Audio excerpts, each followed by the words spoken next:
Hello students, जय हिंद। आप सब कैसे हैं? आज का हमारा टॉपिक है विज्ञान और मापन। विज्ञान और मापन। विज्ञान किसे कहते हैं? ठीक, सावधानी और क्रमबद्ध तरीके से किए गए प्रयोगों और परीक्षणों द्वारा प्राप्त ज्ञान को ही विज्ञान कहते हैं। यानी कि कोई भी कार्य जो सावधानी पूर्वक और क्रमबद्ध तरीके से किया जाए, यानी स्टेप बाय स्टेप किया जाए, ठीक, उस प्रयोग और परीक्षणों से जो ज्ञान प्राप्त होता है उसे हम विज्ञान कहते हैं। ठीक, विज्ञान की दो शाखाएं कौन कौन है? भौतिक विज्ञान और जीव विज्ञान। ठीक, भौतिक विज्ञान किसे कहते हैं? यहाँ से आपसे यह क्वेश्चन पूछा जा सकता है। ठीक, तो भौतिक विज्ञान का संबंध निर्जीव पदार्थों और उससे संबंध घटनाओं से होता है। ठीक, और जीव विज्ञान किसे कहते हैं? तो जीव विज्ञान का संबंध सजीव पदार्थों और उनसे संबंधित घटनाओं से है। ठीक, भौतिक विज्ञान की दो शाखाएं होती है। कौन कौन होती है? पहला भौतिकी और दूसरा रसायन शास्त्र। ठीक, जीव विज्ञान की भी दो शाखाएं होती है। ठीक, कौन कौन सी होती है? पेड़ पौधों से संबंधित शाखाएं जो होती है, यानी जो पेड़ पौधों के आधार पर जो इसको बांटा गया वह है पहला वनस्पति विज्ञान, और दूसरा नंबर में आता है जो जीव जंतुओं से संबंध में बांटा गया उससे हम प्राणी विज्ञान कहते हैं। ठीक, अब कोई भी अगर वैज्ञानिक अगर कोई कार्य करेगा तो उसके 5 तरीके होते हैं। किसी वैज्ञानिक के काम करने के 5 तरीके होते हैं, यानी कि वैज्ञानिक विधि 5 इसके मुख्य अंग कौन कौन से? पहला नंबर है घटनाओं का सावधानी पूर्वक किया गया परीक्षण, यानी कि कोई भी घटना का सावधानी पूर्वक परीक्षण करना। दूसरा नंबर में आता है संभावित कारणों का अनुमान लगाना, यानी कि कोई भी कारण जिससे वह प्रतिफल निकले उसका अनुमान लगाना। ठीक, तीसरा नंबर में है परीक्षणों और प्रयोगों द्वारा उन कारणों की जांच करना, यानी कि कोई भी अनुमान लगाया और वह हो गया तो उसका जांच करते हैं। ठीक, परीक्षण और प्रयोगों द्वारा। ठीक, जांचों के आधार पर किसी निष्कर्ष पर पहुंचना, यानी कि जांचों के आधार पर जो वह प्रयोग और परीक्षणों द्वारा जो जांच किया उससे कोई निष्कर्ष पर पहुंचना। ठीक, 5वां नंबर में है आवश्यकता अनुसार विचारों और सोच में अपरिहार्य परिवर्तन करने, यानी कि अगर किसी को लगता है कि वह ऐसा नहीं होना चाहिए तो उसे परिवर्तन करता भी है। ठीक, और आप एक वैज्ञानिक अल्बर्ट आइंस्टाइन को तो जानते ही होंगे। ठीक, उन्होंने एक बात कही है। ठीक, वह बात कही है कि इस बात को हमेशा याद रखना है कि जो अद्भुत बातें तुम अपने विद्यालयों में सीखते हो वे संसार के सारे देशों में कई पीढ़ियों द्वारा उत्साहपूर्वक किए गए प्रयास और अनवरत परिश्रम का ही फल है। यह सब कुछ तुम्हारे हाथों में विरासत के रूप में दिया गया है ताकि तुम इसे स्वीकार करो, इसे मान दो, इसमें वृद्धि करो और एक दिन इसे तुम भी अपनी अगली पीढ़ी को निष्ठापूर्वक सौंप दो। यानी कि अल्बर्ट आइंस्टाइन जो कहे हैं कि विज्ञान एक निरंतर चलने वाली मानवीय प्रक्रिया है, जो अल्बर्ट आइंस्टाइन ने फिर जो यह बात कही है, इन्होंने कहा कि जो विज्ञान है जो आप अपने अध्याय किताब में यह पढ़ रहे, यह किसी एक वैज्ञानिक ने या किसी एक समय के वैज्ञानिक या कोई एक देश का वैज्ञानिक सब मिलके इन सब का खोज नहीं किया। यह सब जो है सब अलग अलग समय के वैज्ञानिक है, मतलब किसी ने 1980 में किया होगा, किसी ने 2000 में किया होगा, सब अलग अलग समय में हुआ है ये सब। और जो वैज्ञानिक है वह अलग अलग देश का, जैसे कोई वैज्ञानिक अमेरिका का होगा, कोई इंडिया का भी हो सकता है, जापान का भी हो सकता है, मतलब कि सब वैज्ञानिकों ने मिल के इस सब का खोज किया। तो अल्बर्ट आइंस्टाइन ने कहा है कि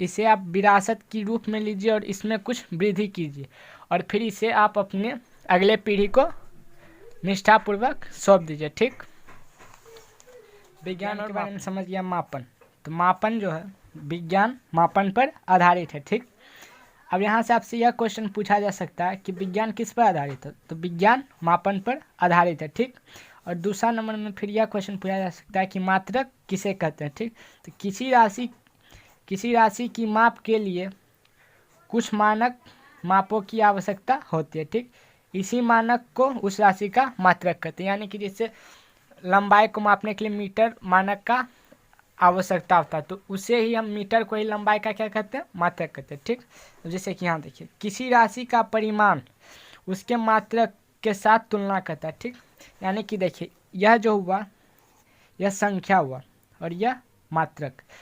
तो अगर आप समझिएगा तो यह दोनों को मिलाने के बाद 2 मीटर परिमाण हो गया। क्या हो गया, परिमाण हो गया। ठीक, अब किसी भी राशि को मापने के लिए 2 चीज़ की आवश्यकता पड़ती, कौन कौन सी, पहला तो मात्रक हो गया, दूसरा संख्या। ठीक, अब मात्रक से हमें, संख्या से हमें यह पता चलता है कि वह मात्रक उस लंबाई में, अगर लंबाई का मात्रक, तो यह बताता है संख्या कि वह मात्रक उसमें कितना बार, उस राशि में कितना बार आया है। ठीक, अब चलते हैं भौतिक राशि। तो भौतिक राशि, भौतिकी के नियमों को जिन पदों में व्यक्त किया जाता है उन्हें भौतिक राशि कहते हैं। ठीक, भौतिक राशि को 2 भागों में बांटा गया। ठीक, पहला आधारी राशि, दूसरा है व्युत्पन्न राशि। ठीक, आधारी राशि किसे कहते हैं, यह भी एक इम्पोर्टेंट क्वेश्चन है। आधारी राशि वे हैं जो स्वतंत्र मानी जाती है। ठीक, जैसे लंबाई, द्रव्यमान, समय आदि इत्यादि, यह सब क्या होता है, आधारी राशि होता है। ठीक, व्युत्पन्न राशि को देखते हैं। तो व्युत्पन्न राशि वे हैं जो आधारी राशि के पदों में व्यक्त किए जाते हैं, जैसे क्षेत्रफल, आयतन, बल। इसे हम अगले पेज में पढ़ते हैं। देखिए,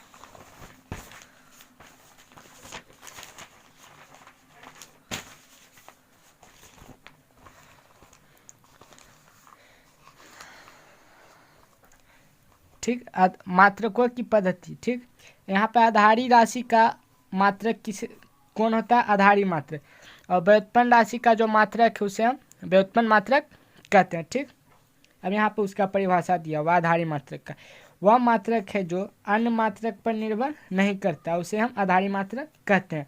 और व्युत्पन्न मात्रक उस मात्रक को जो आधारी मात्रकों पर निर्भर करता है। ठीक, अर्थात जिसे आधारी मात्रकों की सहायता से व्यक्त किया जा सके वह व्युत्पन्न मात्रक कहलाता है। ठीक, मात्रकों की पद्धति। ठीक, सभी प्रकार की राशियों के लिए मात्रकों के पूरे समूह को मात्रकों की पद्धति कहते हैं। ठीक, तो पहला यहाँ पर मात्रक का जो पद्धति है वह है फुट पाउंड सेकेंड पद्धति, यानी कि FPS पद्धति। इसे ब्रिटिश पद्धति भी कहते हैं, जिसमें फुट को हम लंबाई का मात्रक मानते हैं, और पाउंड को द्रव्यमान का मात्रक, और सेकेंड जो उसे हम समय का मात्रक कहते हैं। ठीक, अब दूसरा पद्धति जो है वह है सेंटीग्राम सेकेंड, यानी CGS पद्धति। ठीक, इस पद्धति में लंबाई का मात्रक सेंटीमीटर होता है, द्रव्यमान का मात्रक ग्राम होता है, और समय का मात्रक सेकेंड होता है। ठीक, तीसरा पद्धति जो है, पहले दूसरा पद्धति फिर से समझते हैं, सेंटीग्राम सेकेंड। इसमें जो है, इस पद्धति को सापेक्ष में CGS पद्धति कहते हैं। ठीक, इसमें जो है लंबाई का जो मात्रक होता है उसे हम सेंटीमीटर कहते हैं, और ग्राम को, द्रव्यमान को जो जिसमें मापते हैं उसे ग्राम में मापते हैं, और समय को सेकेंड में। ठीक, तीसरा पद्धति है मीटर किलोग्राम सेकेंड पद्धति। ठीक, इसको MKS पद्धति भी कहते हैं। ठीक, इसमें जो लंबाई का जो मात्रक होता है वह मीटर होता है, द्रव्यमान का मात्रक किलोग्राम, और समय का जो मात्रक है वह सेकेंड होता है। ठीक, मात्रकों की अंतर्राष्ट्रीय पद्धति, यानी कि अक्टूबर 1960 में पेरिस के निकट सवेरे नामक स्थान में 11वीं तौल एवं माप के महोत्सव में सभी लोग, यानी कि जितने भी दुनिया में लोग हैं, जो सब मिल के एक बैठक बैठाया गया, जिसमें 6 आधारी मात्रक को परिभाषित किया गया। ठीक, लेकिन फिर 1970 में फिर एक 14वीं तौल में महोत्सव में एक ठो बैठक बैठा जिसमें एक ठो और आधारी मात्रक जुटा जिसको हम मोल बोलते हैं। ठीक, तो सब मिला के 7 एसआई मात्रक बन गया, जो पूरे दुनिया में कहीं पर भी मापेगा तो इसी 7 आधारी मात्रक से मापेगा। जैसे कि आप देखिए लंबाई जो है इसका एसआई मात्रक यानी कि जो इंटरनेशनल यानी कि जो पूरी दुनिया में मापा जाएगा लंबाई को, तो वह किस में मापा जाएगा?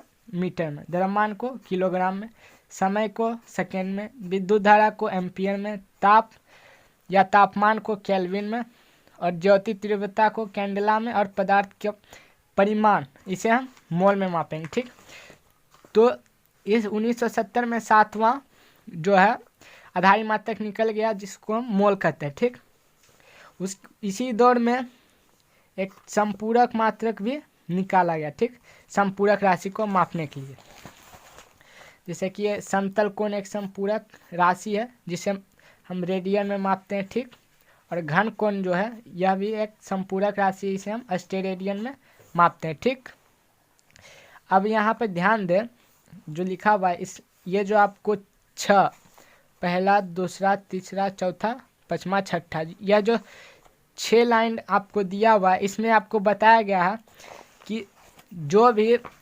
मात्रक हो उसे आप संकेतक्षर में कैसे लिख सकते हैं। ठीक, अब एसआई मात्रक का उपसर्ग यहाँ पे पढ़ेंगे। ठीक, तो अगर आप इस चैप्टर को अगर आप रीडिंग दिए होंगे तो आप जानते होंगे कि कोई राशि को मापने के लिए हमें बहुत बड़ा मात्रक का भी जरूरत पड़ जाता है। जैसे कि अगर आप पटना से अगर आप दिल्ली के बीच की दूरी मापिएगा तो उसे आप किस में मापिएगा? लंबाई में मापिएगा। तो लंबाई बोलिएगा, और लंबाई को किस में मापिएगा? लंबाई को मीटर में। लेकिन वहाँ से जो वहाँ के बीच की दूरी है उससे आपको मापने के लिए बहुत बड़े मात्रक की जरूरत पड़ेगी। उतना बड़ा आप मीटर में तो आप नहीं मापिएगा, तो बड़े मात्रक की जरूरत पड़ेगी। तो कौन मात्रक की जरूरत पड़ेगी? किलोमीटर। ठीक, उसे आप किस में मापिएगा? किलोमीटर। अगर आप इस पेज की मोटाई मापना चाहेंगे तो आप इसे मीटर में मापिएगा तो वह बहुत बड़ा मात्रक हो जाएगा, तो आप इसे किस में मापिएगा? मिलीमीटर में। ठीक, यही हुआ एसआई उपसर्ग। ठीक, अब जैसे कि उधर साइड आपने पढ़ा आधारी राशि और व्युत्पन्न राशि। ठीक, तो यह देखिए व्युत्पन्न राशि। व्युत्पन्न राशि कैसे बनता है? क्षेत्रफल हम कैसे पता करेंगे? किसी वस्तु का क्षेत्रफल जो इस आयत का जो क्षेत्रफल निकालने के लिए हमें लंबाई गुने चौड़ाई करना होगा। ठीक, तो लंबाई को हम किस में मापते हैं? लंबाई का मात्रक मीटर हो जाता है और चौड़ाई का भी मात्रक क्या होता है? मीटर। तो इसका मीटर बोलते हैं, तो इसको हम मीटर स्क्वायर। ठीक, तो क्षेत्रफल का जो मात्रक हो गया यह मीटर स्क्वायर होगा। ठीक, तो यह एक व्युत्पन्न राशि है। यह किसके मात्रक पर निर्भर करती है? तो यह आधारी राशि का जो लंबाई का मात्रक है यह उस पर निर्भर कर रही है। ठीक, तो इसी को हम व्युत्पन्न राशि कहते हैं। ठीक, यहाँ तक वही सब बताया हुआ है। घनत्व को हम किस में मापते हैं? या व्युत्पन्न राशि। ठीक, वही सब दिया हुआ है। ठीक, अब यहाँ पर कुछ सुविधा के लिए और कुछ महान वैज्ञानिकों के आदर के लिए यहाँ पे आपको कुछ राशि के जो मात्रक का नाम है, जैसे कि बल का एसआई मात्रक का नाम न्यूटन आप जानते होंगे। न्यूटन एक प्रसिद्ध वैज्ञानिक थे। ठीक, ऊर्जा का एसआई मात्रक जूल होता है। ठीक, ये सब आप पढ़ लीजिएगा। देखिए यहाँ पे जो आप व्युत्पन्न राशि को जो पढ़े थे 4 गो, यहाँ पर मैंने पहला बताया था। दूसरा में जो आयतन का जो आयतन जो है यह आधारी मात्रक पर कैसे निर्भर करता है यह भी आप देख लीजिए। लंबाई जो है, चौड़ाई, ऊंचाई, तो इन तीनों को हम मीटर में मापते हैं। ठीक, तो यह किसका मात्रक हो गया? लंबाई का। तो यह भी एक व्युत्पन्न राशि होगा क्योंकि यह लंबाई के मात्रक पर निर्भर करता है। ठीक, तो आयतन का ऐसा ही मात्रक क्या हो गया? घन मीटर। ठीक, यानी मीटर क्यूब। ठीक, उसी प्रकार घनत्व को हम द्रव्यमान बटा आयतन कहते हैं। ठीक, तो घनत्व का जो मात्रक है वह पहले देखिए द्रव्यमान का मात्रक और आयतन का मात्रक से मिलके बनता है, यानी केजी। उसके बाद जो आयतन का मात्रक है एम क्यू। आयतन का मात्रक आप अभी यहाँ पर निकाले थे एम क्यू। ठीक, उसी प्रकार जो है यहाँ पे आप देखिएगा 4था नंबर में दिया हुआ है प्रति एकांक क्षेत्र पर पर लगने वाला बल को दाब कहते हैं। तो यहाँ से आपसे यह क्वेश्चन पूछा जा सकता है कि दाब किसे कहते हैं। तो प्रति एकांक क्षेत्रफल पर लगने वाले बल को दाब कहते हैं। ठीक, तो दाब का जो एसआई मात्रक होता है वह बल बटा क्षेत्रफल होता है। ठीक, दाब का एसआई मात्रक न्यूटन वर्ग मीटर भी आप कह सकते हैं। ठीक, इसे हम पास्कल भी आप इसे कह सकते हैं। 1 पास्कल बराबर 1 न्यूटन प्रति वर्ग मीटर होता है। ठीक, अब यहाँ से आपसे यह क्वेश्चन पूछ सकता है गैसीय दाब के मापन का एक मात्रक और भी होता है, उस मात्रक को हम क्या कहते हैं? एटमॉस्फेयर। ठीक, वायुमंडल में वायु का दाब वायुमंडलीय दाब कहलाता है। यहाँ से आपसे यह क्वेश्चन पूछ सकता है वायुमंडलीय दाब किसे कहते हैं? तो वायु में वायु का दाब वायुमंडलीय दाब कहलाता है। ठीक, समुद्र की सतह पर वायुमंडलीय दाब 1 एटमॉस्फेयर होता है, इसे समान दाब भी कहा जाता है। ठीक, 1 एटमॉस्फेयर बराबर 1.013 इंटू 10⁵ पास्कल होता है। ठीक, और जो 1 और इसी के बराबर होता है 1.01 इंटू 10⁵ पास्कल, यानी लगभग में 1 पास्कल के यानी 1 न्यूटन प्रति वर्ग मीटर के बराबर होता है। ठीक, ताप और उष्मा के मात्रक। अब ताप और उष्मा का मात्रक क्या होता है? मापकों के अंतरराष्ट्रीय पद्धति में ताप या तापमान के मापन के लिए केल्विन मापक्रम का व्यवहार किया जाता है। ठीक, इस मापक्रम पर बर्फ के गलनांक का मान 273.15 तथा जल के क्वथनांक यानी कि बॉइलिंग पॉइंट जल का बॉइलिंग पॉइंट 373.15 होता है। इसके बीच की लंबाई को सेल्सियस मापक्रम जैसा ही 100 बराबर भागों में बांटा जाता है। ठीक, प्रत्येक भाग को 1 केल्विन कहा जाता है तथा इसे 1 के से लिखा जाता है। ठीक, अब देखिए जो बर्फ़ का जो गलनांक वह 0 डिग्री सेल्सियस में अगर बर्फ़ का गलनांक पूछेगा तो क्या बोलिएगा आप? 0 डिग्री सेल्सियस। अगर आपसे केल्विन में पूछा तो 273.15 या तो 273 केल्विन लगभग में आप कहिएगा। और जल का जो क्वथनांक वह सेल्सियस में 100 डिग्री होता है और केल्विन में 373.15 केल्विन होता है। और अगर आपसे लगभग में आप बताइएगा 373। ठीक, अब यहाँ पे आप देखिए केल्विन मापक्रम के एक विभाग 1 के का मान सेल्सियस मापक्रम के एक विभाग 1 सेल्सियस के बराबर होता है। ठीक, यानी जो स्केल होता है इसमें जो 1 सेल्सियस होता है उसी के बराबर होता है 1 केल्विन। ठीक, ऊर्जा का एसआई मात्रक जूल होता है। ठीक, अब आपने यहाँ पे पढ़ा होगा कि ऊष्मा का भी एसआई मात्रक क्या होता है? जूल होता है। और ऊर्जा का भी जो एसआई मात्रक होता है उसे भी हम क्या कहते हैं? जूल कहते हैं, क्योंकि जूल भी एक प्रकार का क्या है? ऊष्मा। ठीक,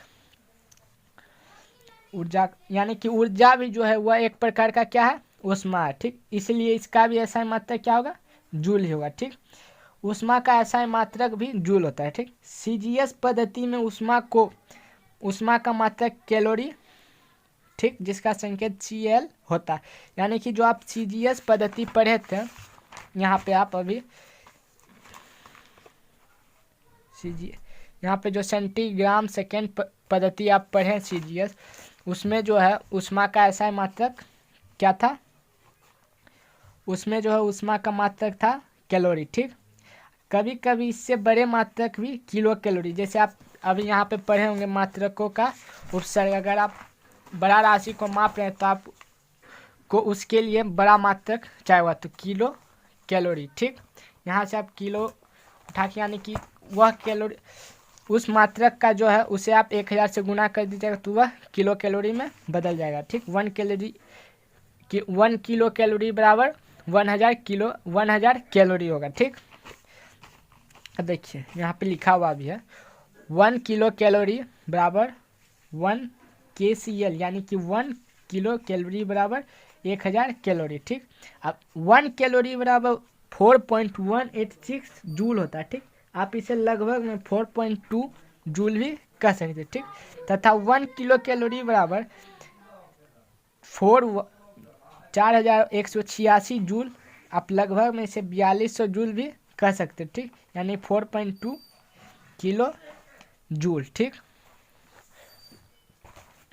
स्टूडेंट्स, अगर आपको वीडियो अच्छा लगा तो वीडियो को लाइक ज़रूर कर दीजिएगा और चैनल को सब्सक्राइब, ताकि मैं जिस भी टॉपिक पे वीडियो बना वो आप तक पहुंच जाए। ठीक, सबसे पहले बेल आइकन को भी